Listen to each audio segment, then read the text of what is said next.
While researching my books, I've personally investigated hundreds of abduction cases, but one man's story truly haunts me.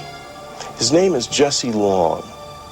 He claims to have been abducted many times since he was a boy, and the abductions he describes are terrifying. If what Jesse tells me is true, then there is a very surprising future in store for all of us. Jesse, when do you first recall being abducted? My first abduction occurred in 1957 when I was 5 years old in Rogersville, Tennessee, a very small town in Upper East Tennessee. My brother John was with me at the time.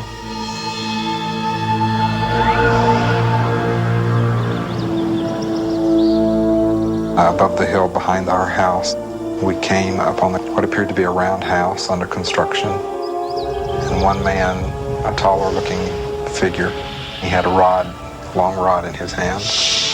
A light was emitted from it and we were paralyzed.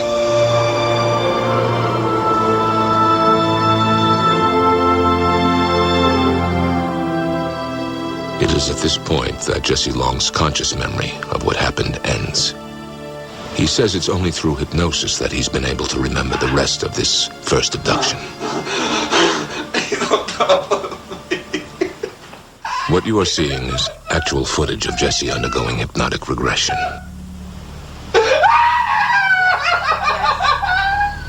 You will not be I remember being taken into the craft, taken into one room. I was placed on a very cold, flat table. My brother was separated and he was taken into another room.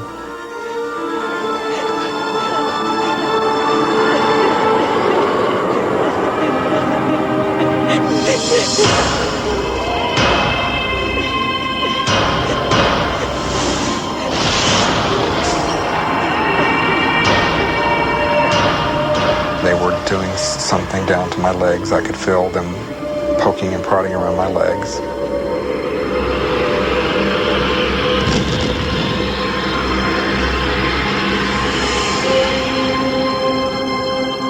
According to Jesse, his abductors inserted a small item, an alien implant, into his left shin. And it was in my body for 34 years. Could you feel it inside you? What did it feel like? It was always painful. I always had to wear my socks below the incision point because it was painful. In 1991, Jesse had the foreign object removed from his leg. There it is. This is actual footage of that procedure. That's a good half-inch long. This is the object that was in my leg. And unfortunately, during the initial test that was done on it, it was broken into two pieces. But that allowed us to look at the inside. Some have dismissed the object as simply a shard of glass. But when it was analyzed at Southwest Research Institute, a materials analysis facility in Texas, the conclusions suggested a greater mystery.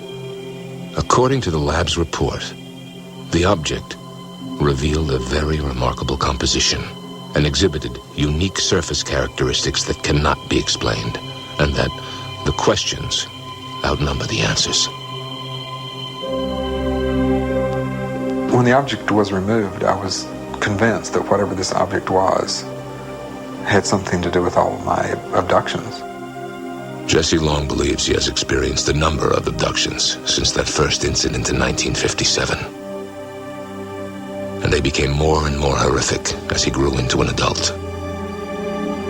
Most of my abductions occurred very similarly. When they brought me into the craft, they would take me down a long hallway. They would place me on a flat table. Of course, I was paralyzed and had to be because I was kicking and screaming. I didn't want to be there.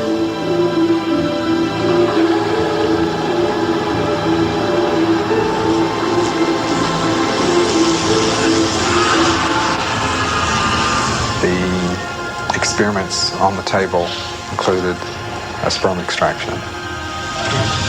The sperm extraction procedure is the most traumatic. and has caused me the most problems, in that they actually force me to crossbreed with what seems to be a female being.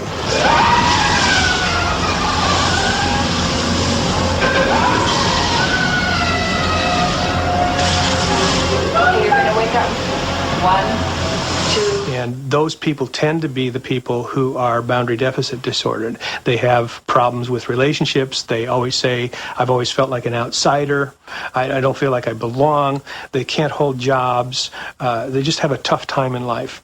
And telling this person who's been lost and outside and alone that they do belong, that they're an abductee, that they have an identity, and that there are other people just like them, answers all of those questions for them. Jesse, when you tell people about your experiences, do they believe you?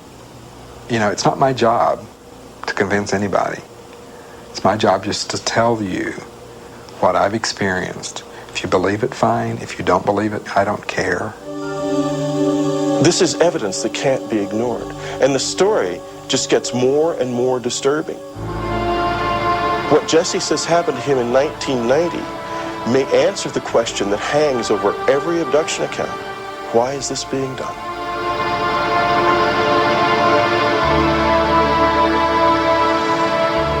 I was driving from California to New Orleans, and right outside of Albuquerque, New Mexico, on I-40, my car was lifted off the interstate up into a craft with me in the car.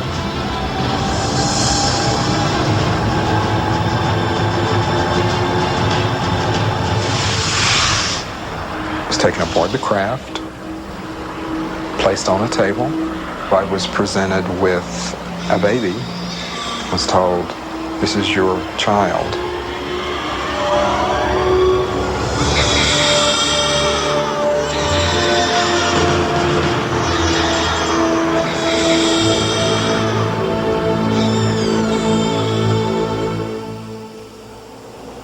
What happened then?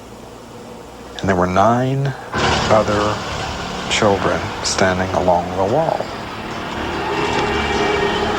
They all looked at me, and I could see, yes, they were mine. Each of the children who were standing along the wall walked up to me lying on the table, and they each touched my hand as they walked by and looked me straight in the eyes. And they walked on out of the room. And the message I was getting from them was, "We're okay.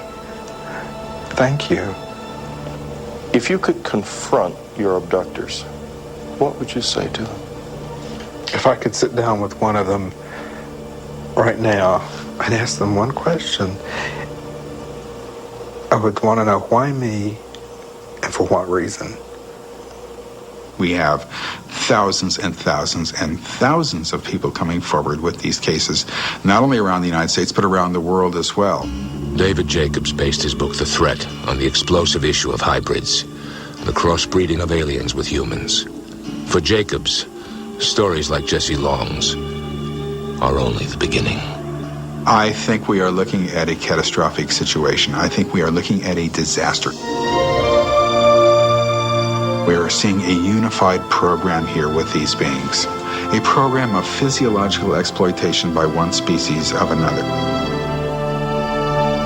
And I know this sounds absolutely insane. We're looking at a colonization program in some way